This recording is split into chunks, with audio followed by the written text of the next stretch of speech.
Karibu mtazamaji katika chaneli hii. Tuko katika mfululizo wa mafunzo ya kitabu cha Ufunuo. Leo tunasoma na kujifunza mlango wa kwanza. Na kusihi subscribe, kubonyeza kengele ile ili tukitoa mafunzo mengine utaweza kujulishwa, na ukiwa na swali au maoni usisite kutujulisha. Mlango wa kwanza. Ufunuo wa Yeshua Masihi aliopewa na Elohim awaonyeshe watumwa wake mambo ambayo kwamba hayana budi kuwako upesi. Naye akatuma kwa mkono wa malaika akamwonyesha mtumwa wake Yohana, aliyelishuhudia neno la Elohim na ushuhuda wa Yeshua Masihi, yaani mambo yote aliyoyaona.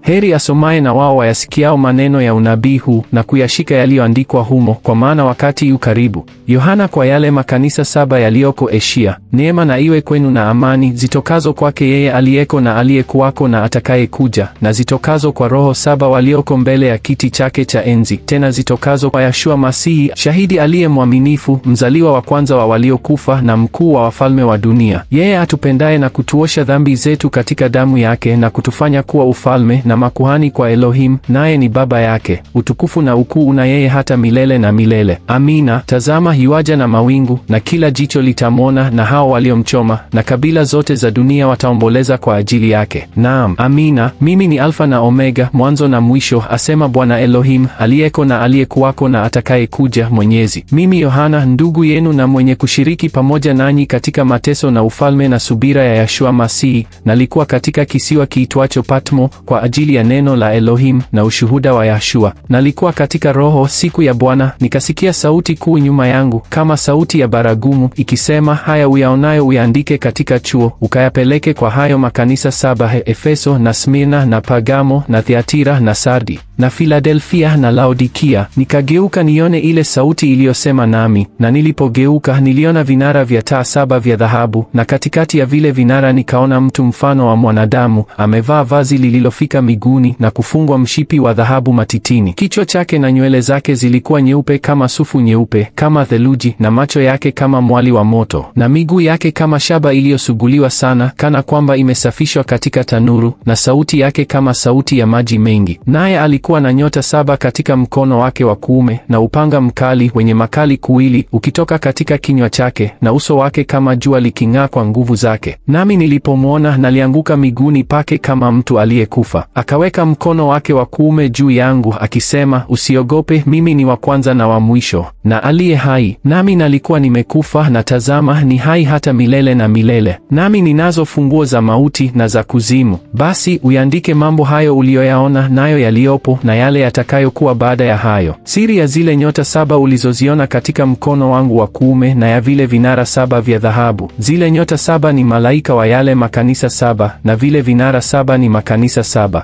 Asante kwa kufuatilia masomo ya leo. Kama bado hauja subscribe, na kusihi usingoje zaidi, nipee mkono kwa kufanya hivyo na utabarikiwa.